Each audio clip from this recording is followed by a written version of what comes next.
Bismillahirrahmanirrahim. Assalamualaikum warahmatullahi wabarakatuh.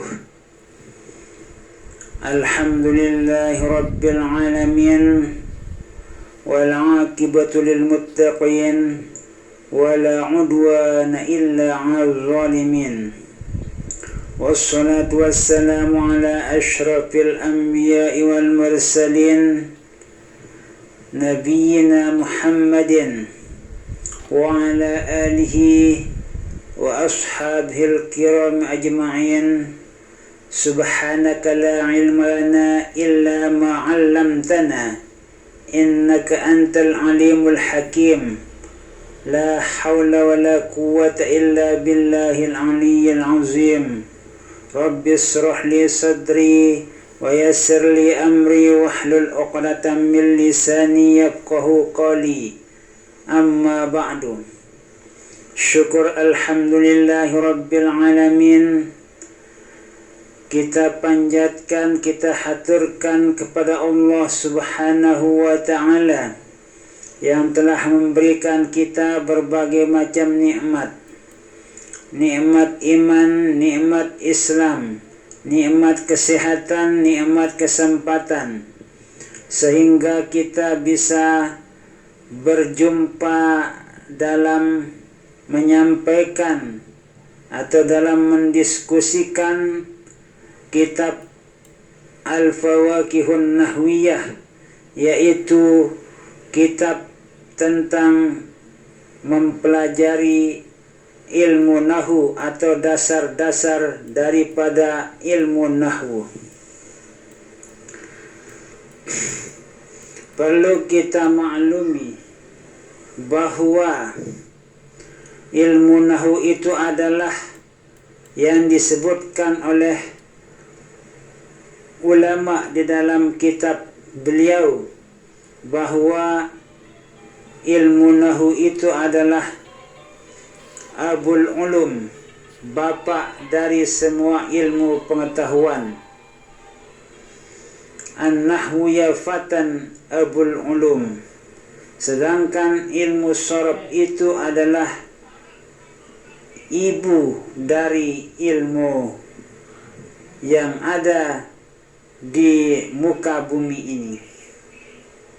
Jadi ilmu nahwu itu adalah merupakan ilmu yang sangat penting kita pelajari, karena dengan memahami ilmu nahwu itu kita akan bisa memahami apa yang terkandung dalam Al-Quran dan Al-Hadis Nabi Sallallahu Alaihi Wasallam, sehingga kita bisa menjalankan roda kehidupan ini sesuai dengan tuntunan Al-Quran dan Al-Hadis Rasulullah Sallallahu Alaihi Wasallam.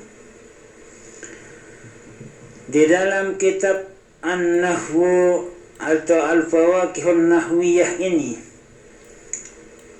adalah terkandung penjelasan tentang dasar-dasar ilmu nahwu yang tidak begitu sulit dipelajari atau dipahami oleh orang-orang yang baru mempelajari ilmu nahwu.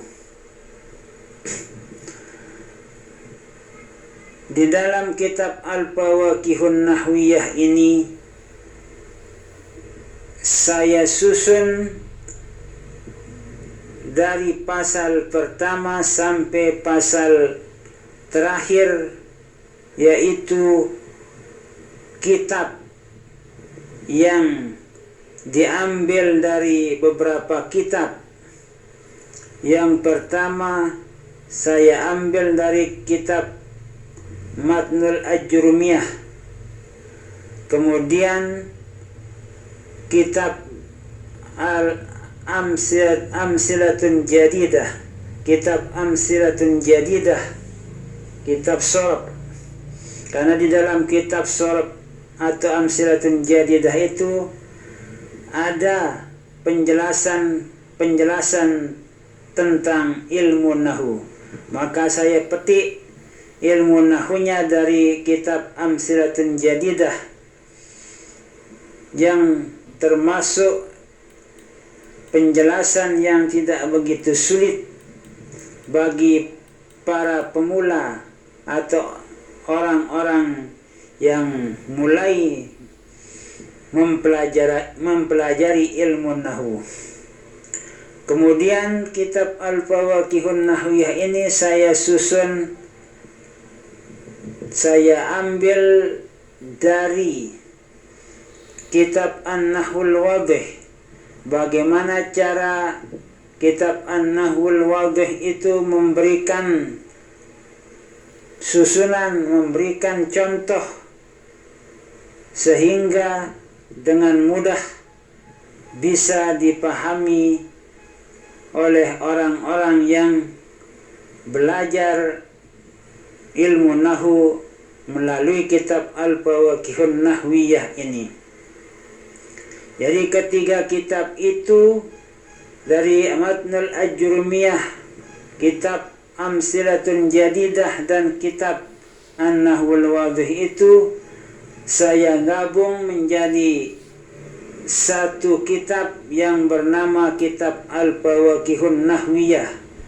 Namun tidak semua isi dari kitab yang tiga itu saya masukkan ke dalam kitab yang saya susun ini. Nah, marilah kita mulai dari pasal pertama atau pasal ke-1. Pada pasal pertama ini membicarakan macam-macam kata. Kata itu ada 3 macam, yaitu 1. Isim, 2. Fi'il, 3. Huruf. Jadi kata isim, kata fi'il, dan kata huruf. Definisi dari isim yaitu setiap kata yang berarti benda, baik benda hidup atau benda padat atau mati, atau benda lain, misalnya benda cair, benda gas. Nah, contoh kata isim dari benda hidup: 1. Dari nama manusia, contohnya Muhammad, Ahmad, Ibrahim, dan lain-lain. 2. Dari nama hewan, sapi, kambing, ayam, dan lain-lain. 3. Dari nama tumbuhan, seperti pohon mangga, pohon pisang, pohon jambu, dan lain-lain. Contoh kata isim dari benda padat: 1. Meja, 2. Bangku, 3. Kursi, 4. Batu, 5. Besi, dan lain-lain. Contoh kata isim dari benda lain: 1. Uap, 2. Udara, 3. Gas, 4. Api, 5. Air, 6. Minyak, 7. Cahaya, dan lain-lain. Inilah contoh-contoh kata isim, baik dari nama manusia, nama hewan, nama tumbuhan, dari benda padat atau benda mati, kemudian dari benda lain. Jadi tidak sulit untuk kita pahami dan kita hafal. Jadi setiap kata yang berarti benda, baik benda hidup atau benda mati, itu adalah definisi dari kata isim.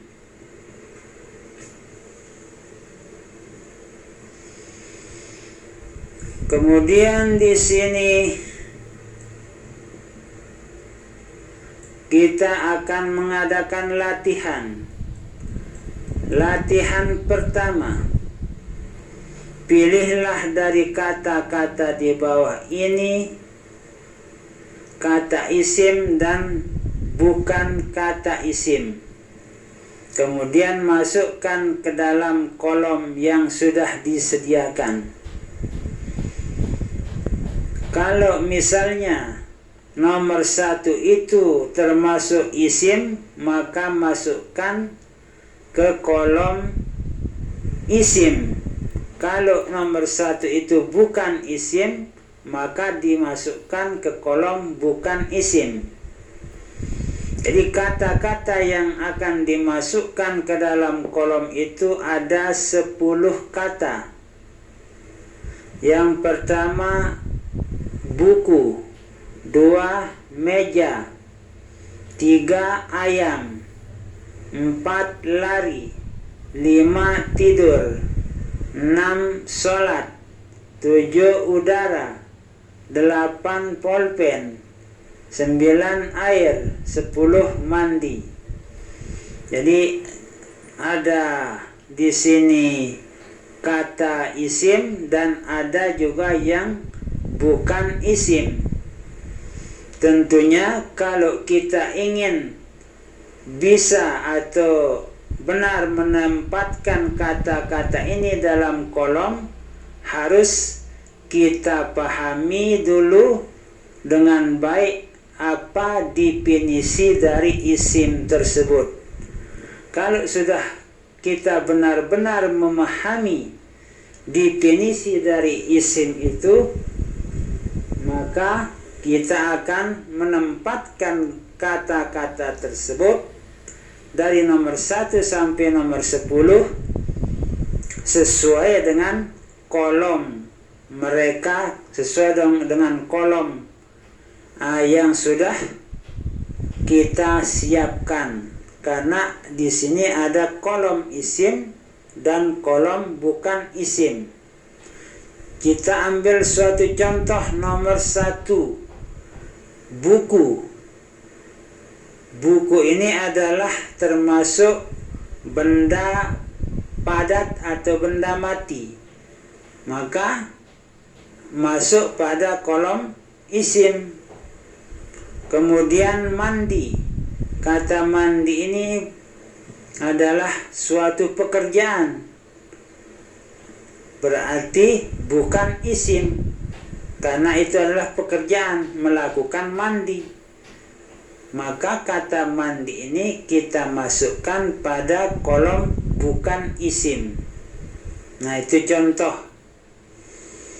Nah, selanjutnya latihan kedua. Isilah titik-titik dalam kalimat di bawah ini dengan kata isim yang tepat dengan memilih kata isim yang ada di dalam kurung. Jadi kata-kata yang ada di dalam kurung ini kita masukkan ke dalam kalimat atau melengkapi kalimat itu, kita tulis pada tempat yang kosong atau pada titik-titik tersebut. Jadi harus kita sesuaikan kata-kata tersebut atau penempatan kata-kata yang ada di dalam kurung itu kita sesuaikan dengan kalimat yang ada pada masing-masing nomor. Nomor 1, murid-murid itu bermain dengan titik-titik. Berarti murid itu bermain dengan bola, bukan dengan ruangan, bukan bermain dengan guru, bukan bermain dengan ayam, ada tas, meja, kursi, dan bangku. Nah, kemudian kalau kita masukkan misalnya murid-murid itu bermain dengan ruangan, tentunya tidak tepat. yang tepat adalah murid-murid itu bermain dengan bola. Nah, itu baru dianggap kalimat yang tepat. Demikian juga nomor 2, Pak Guru sudah ada di dalam ruang guru. Nah, itu baru tepat. Titik-titik bertelur 1 butir setiap hari. Nah, ini ada pilihannya, tinggal kita memasukkannya pada titik-titik ini atau tempat yang kosong. Nomor 4, buku-buku itu sudah dimasukkan ke dalam titik-titik. Para siswa sudah mulai menulis di atas titik-titik. Pak Guru duduk di atas titik-titik.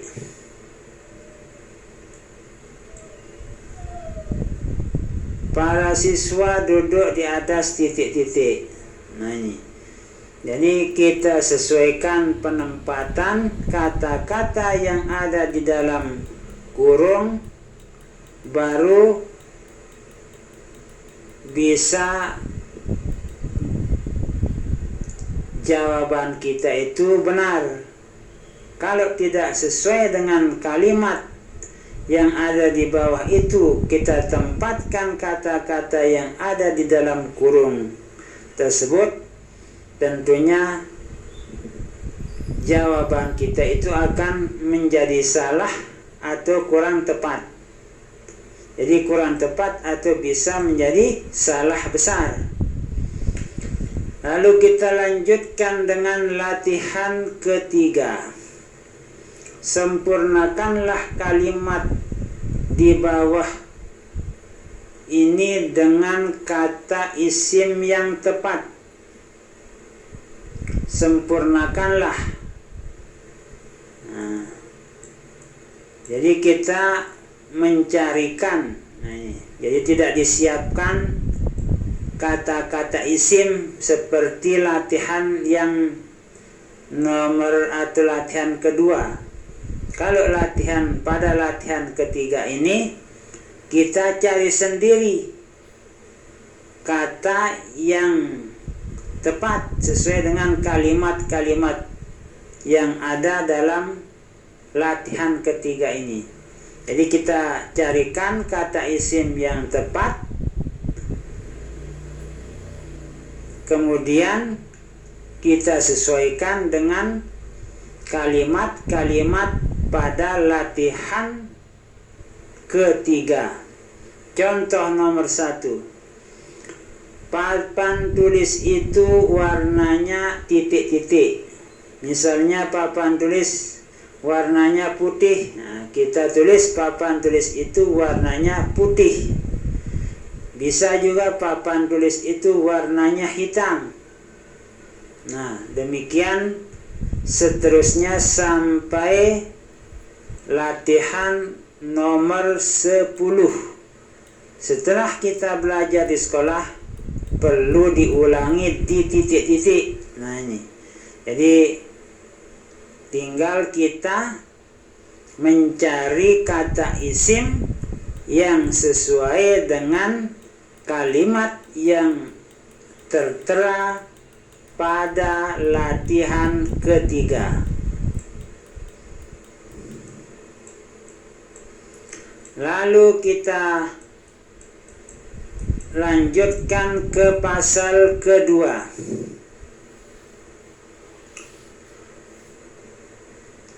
Pada pasal kedua ini membicarakan tanda-tanda isim. Jadi tanda-tanda isim itu ada 3, yaitu 1. Tanda isim yang pertama yaitu setiap kata yang berawalan al atau alif lam dan berarti benda. Jadi setiap kata yang berawalan al atau alif lam dan berarti benda. Kemudian tanda isim yang kedua yaitu setiap kata yang berakhiran tanwin, yaitu baris dua. Itu tanwin baris dua.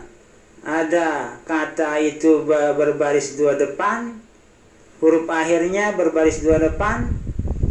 Kemudian ada kata itu huruf akhirnya berbaris dua atas dan berbaris dua bawah. Jadi itu tanda isim yang kedua, kata yang huruf akhirnya bertanwin atau berbaris dua, baik dia itu baris dua depan, dua atas atau dua bawah. Nah, itu termasuk kata isim. Kemudian yang ketiga yaitu setiap kata yang huruf akhirnya baris bawah dan berarti benda. Jadi ada 3 tanda isim. Jadi huruf akhirnya berbaris bawah, itu kata yang huruf akhirnya baris bawah. Kita akan ambil contoh di sini. Jadi ada contoh-contohnya agar lebih mudah kita pahami, kita hafalkan. Tentunya kita harus membuat contoh-contoh agar lebih memudahkan kepada kepahaman. Contoh kata yang berawalan al. Jadi di sini kita bedakan pada contohnya yang berawalan al dengan alif lam. Contohnya nomor 1 al-ustazu. Al-ustazu berawalan al, artinya guru. 2 al-mudarrisu. Al-mudarrisu, guru juga artinya. Yang ketiga al-waladu, artinya anak, seorang anak. Nomor 4 al-fallahu, artinya petani.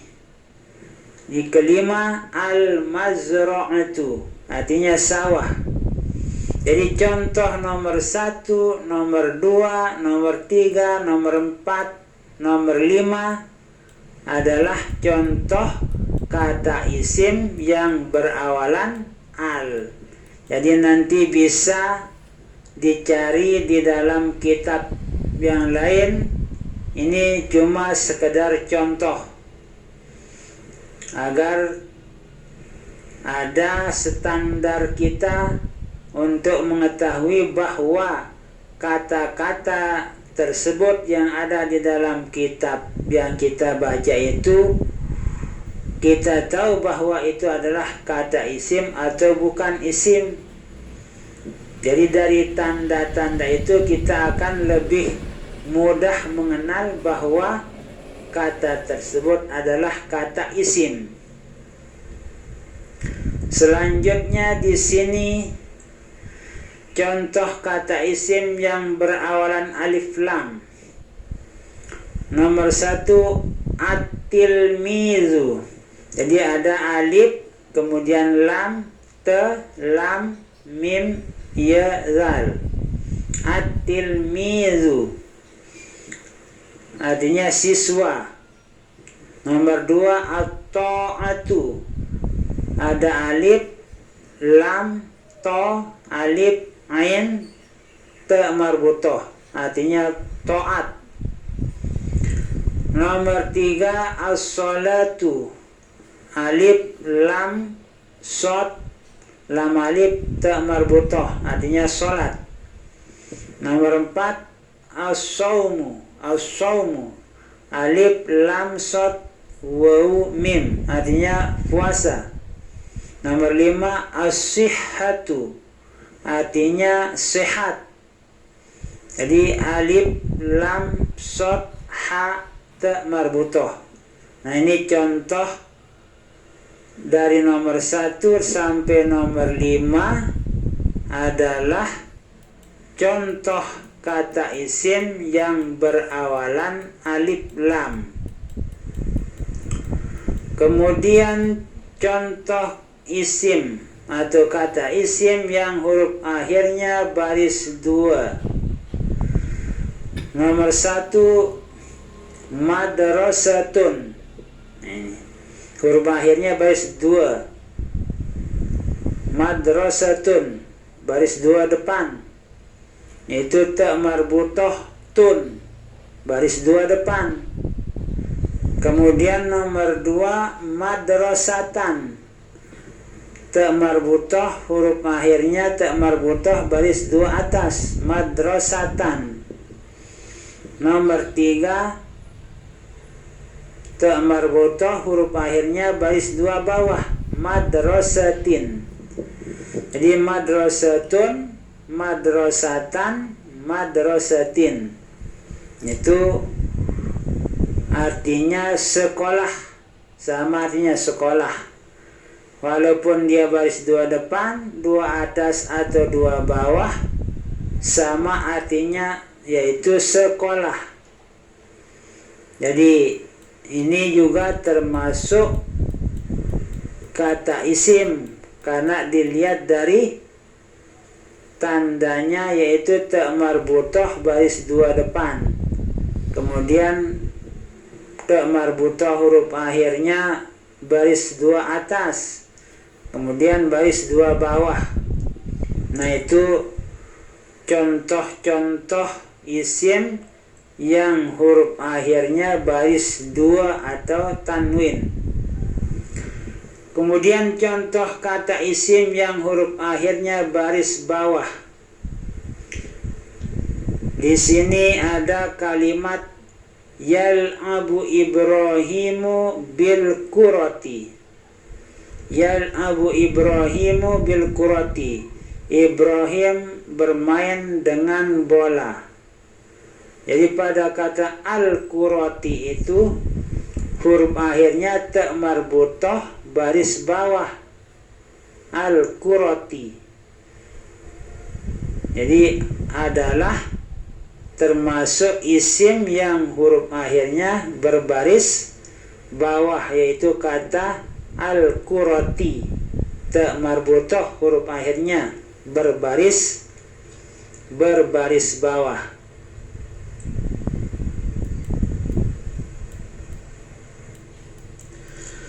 Kemudian kita lanjut pada latihan pertama.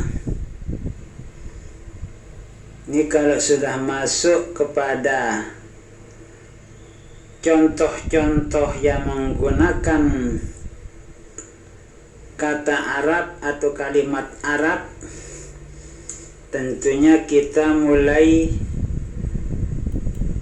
sudah agak goyang sedikit kalau kita belum begitu banyak menghafal kata-kata Arab atau kalimat-kalimat Arab. Tapi bagi yang sudah banyak menghafal atau mempelajari kata-kata Arab, tidak akan begitu kesulitan dalam memahami atau mendalami contoh-contoh yang menggunakan kata Arab atau kalimat Arab. Pada latihan pertama ini ada perintah. Perintahnya di sini, bedakanlah kata isim dan bukan isim pada kata-kata di bawah. Jadi sama seperti latihan yang di atas tadi, kita menggunakan kata Arab pada latihan ini. Jadi kita harus lebih konsentrasi dalam memperhatikan penjelasan guru maupun memperhatikan kata-kata atau contoh-contoh yang diberikan oleh guru atau yang tertulis dalam kitab Al-Fawaqihun Nahwiyah ini. Jadi kita diperintahkan atau diminta untuk memasukkan semua kata ini. Namun kita harus memahami lebih dahulu kata perintah atau kalimat perintah pada latihan pertama ini. Jadi kita diminta untuk memasukkan kata isim pada kolom isim. Kemudian kata bukan isim atau bukan kata isim kita masukkan pada kolom bukan isim.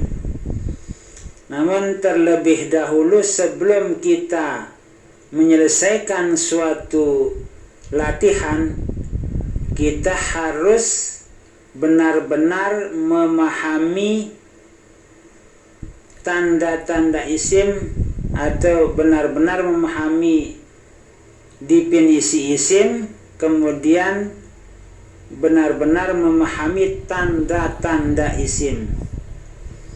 Jadi di nomor 1 sampai nomor 10 ini ada kata yang bukan isim, ada kata isim. Kita lihat pada nomor 1 tertulis kata yal'abu. Kemudian nomor 2 Ibrahimu. Nomor 3 al-qalamu. Nomor 4 qalaman. Nomor 5 qara'a. Nomor 6 tilmizun. Nomor 7 madrasatun atau bisa juga mudarrisatun. Nomor 8 sahatun. Nomor 9 ja'a. Nomor 10 yadribu. Nah ini. Nomor 1 di sini kata yal'abu. Tidak ada alif lam, tidak ada al, tidak ada tanwin atau baris dua, dan tidak berbaris bawah. Berarti yal'abu ini masuk pada bukan isim. Nah itu. Kemudian di sini nomor 2 Ibrahimu. Ini juga tidak ada alif lam, tidak ada al, tidak ada tanwin, tidak ada baris bawah. Tapi kita harus tahu artinya. Ibrahimu itu adalah si Ibrahim, nama manusia. Berarti Ibrahimu ini masuk pada isim karena nama manusia. Yang ketiga al-qalamu. Kata al-qalamu. Al-qalamu. Di sini ada al, kata al atau alif lam al. Berarti al-qalamu kita masukkan pada isim karena berawalan al dan berarti benda. Al-qalamu itu artinya pena. Al-qalamu, jadi tandanya diawali oleh al. Al-qalamu. Nomor 4 qalaman. Nah, diakhiri dengan tanwin baris 2 atas. Qalaman itu tanda isimnya, huruf akhirnya tanwin baris 2. Jadi di sini kita gunakan qalaman baris 2 atas, diakhiri oleh baris 2 atas, qalaman. Berarti ini adalah isim, masuk pada isim. Jadi qalaman artinya pena, sama artinya dengan al-qalamu, qalaman, pena. Qara'a ini artinya membaca. Tilmizun, Nah, ini ada tanwinnya baris dua depan, baris dua depan. Baris dua depan, tilmizun, mudarrisatun, madrasatun, baris dua depan, sahatun, ja'a, yadribu. Nah, jadi yal'abu artinya bermain, Ibrahimu artinya si Ibrahim, al-qalamu artinya pena, qalaman artinya pena juga, qara'a membaca, tilmizun siswa atau murid laki-laki, mudarrisatun artinya guru, madrasatun artinya sekolah, sahatun artinya jam, ja'a artinya datang, yadribu memukul. Nah, ini. Jadi ini yang kita masukkan sesuai dengan kolom yang ada di dalam buku atau di dalam kitab Al-Fawaqihun Nahwiyah. Jadi kita masukkan sesuai dengan kolom yang sudah kita persiapkan. Itu latihan pertama.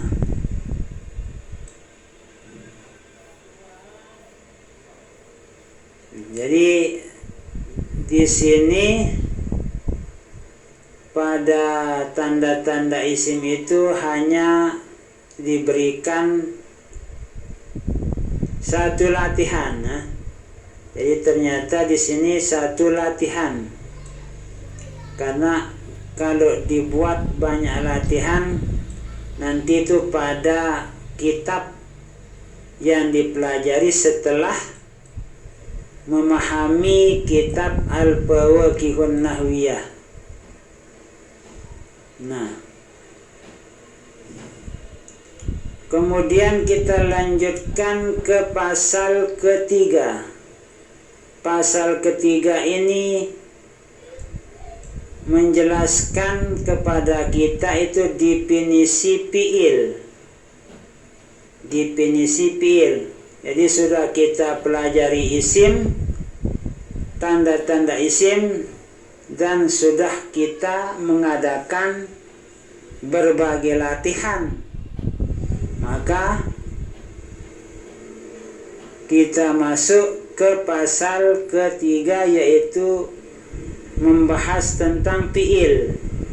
Jadi definisi fi'il yaitu setiap kata yang berarti pekerjaan, baik pekerjaan itu telah dikerjakan, sedang dikerjakan, atau akan dikerjakan. Itu fi'il atau pekerjaan.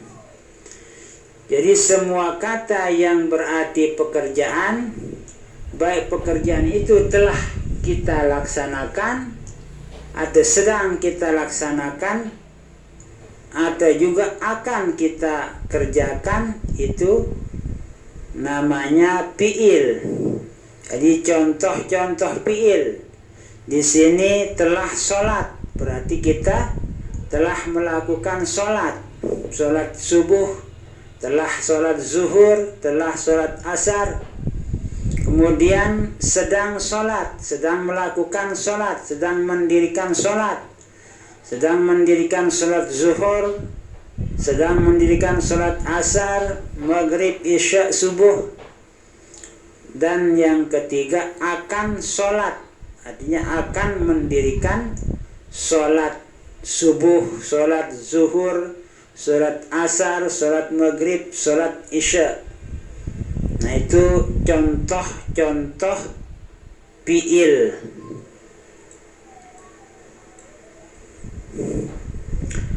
Latihan pertama. Pilihlah dari kata-kata di bawah ini kata fi'il. Jadi kita diperintah untuk memilih mana yang termasuk kata fi'il. Karena di dalam kata-kata yang tertulis dari nomor 1 sampai nomor 10 itu ada kata fi'il dan ada kata bukan fi'il. Jadi kita diperintah untuk menulis mana yang termasuk kata fi'il saja, bukan semua kata ini yang kita tulis, tapi mana yang termasuk kata fi'il saja yang kita tulis.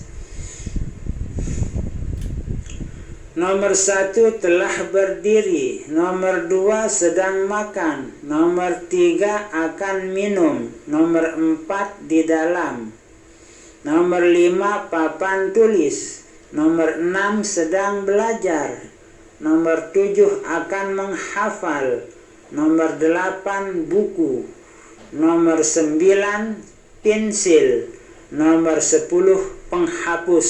Jadi kita hanya menulis mana yang termasuk kata fi'il. Jadi pilih dari nomor 1, nomor 2, 3 sampai nomor 10. Jadi kata fi'il saja. Latihan kedua. Bedakanlah kata fi'il dan kata isim pada kata-kata di bawah ini. Jadi kita disuruh membedakan, berarti kita memasukkannya ke dalam kolom. Mana kata fi'il kita masukkan ke kolom fi'il, mana kata isim kita masukkan ke kolom isim. Jadi harus membuat kolom fi'il dan kolom isim. Nomor 1 handuk, nomor 2 sikat, nomor 3 rumah, nomor 4 telah berlari, nomor 5 sedang tidur, nomor 6 akan istirahat, nomor 7 masjid, nomor 8 musola, nomor 9 lemari, nomor 10 telah azan. Jadi itu kata-kata yang kita masukkan ke dalam kolom yang kita buat. Jadi mana kata isim, mana kata fi'il, atau mana kata fi'il kita masukkan ke kolom fi'il, mana kata isim kita masukkan ke kolom isim. Jadi harus kita sesuaikan dengan kolom yang sudah disediakan. Latihan ketiga, isilah titik dalam kalimat di bawah ini dengan kata fi'il yang tepat. Jadi isilah titik-titik di bawah ini dengan kata fi'il yang tepat. Tentunya kita sudah memahami fi'il, berarti kita akan memasukkan fi'il yang tepat pada titik-titik ini. Muhammad titik-titik di dalam masjid. Jadi Muhammad titik-titik di dalam masjid, apa fi'il yang tepat? Telah apa? Yang tepat sedang sholat di dalam masjid, atau telah membaca Quran di dalam masjid. Telah membaca Quran, telah membaca, telah telah berzikir, telah sholat di dalam masjid. Nomor 2 titik-titik Ibrahim di sekolah, apa fi'ilnya yang tepat?